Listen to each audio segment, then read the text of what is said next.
कुछ ही सेकंड में सब खामोश हो गया। ऊपर बस बर्फ गिर रही थी और नीचे पानी का शोर धीरे धीरे खत्म हो गया। तेज बहाव में हरभजन का शरीर करीब 2 किलोमीटर तक बहता चला गया। जब शाम तक हरभजन अपनी पोस्ट पर नहीं लौटे तो बाकी सैनिकों को एहसास हुआ कि कुछ गलत हो चुका है। तुरंत एक सर्च टीम भेजी गई, लेकिन पहाड़ों की बर्फ से हर रास्ता ढक चुका था। 1 दिन बीता, 2 दिन बीते, 3 दिन बीत गए, पर ना कोई निशान मिला, ना कोई आवाज। आखिरकार मिसिंग इन एक्शन लिखकर फाइल बंद कर दी गई। कैंप में खामोशी छा गई। जवानों की आंखों में एक ही सवाल था, इतना ईमानदार जवान आखिर गया कहाँ? फिर 5वें दिन कुछ ऐसा हुआ जिसे सुनकर आज भी रोंगटे खड़े हो जाते हैं। रात के अंधेरे में जब कैंप में सब सो रहे थे, हरभजन के करीबी दोस्त को सपने में खुद हरभजन दिखाई दिए। वो बिल्कुल साफ दिख रहे थे, वर्दी पहने हुए, चेहरे पर शांति थी।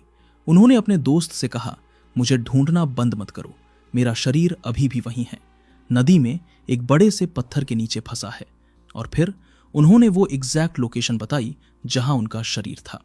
जैसे ही उनके दोस्त की नींद खुली, वो पसीने से तरबतर हो गया। उसे यकीन नहीं हो रहा था, लेकिन सपना इतना साफ था कि उसने बिना देर किए अफसरों को सब कुछ बता दिया।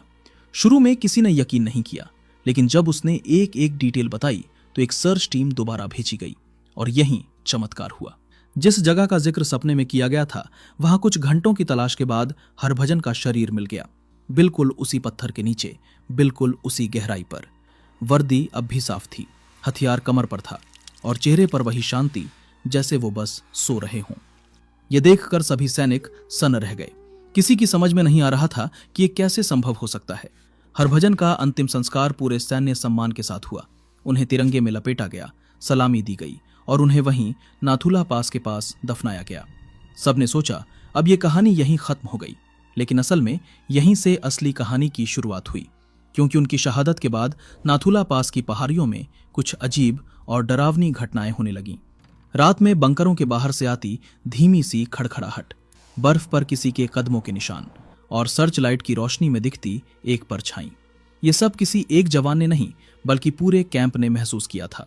शुरू में लोगों ने सोचा शायद ये ऊंचाई का असर है, क्योंकि ऑक्सीजन की कमी से दिमाग कभी कभी भ्रमित हो जाता है, लेकिन ये भ्रम नहीं था, ये हकीकत थी।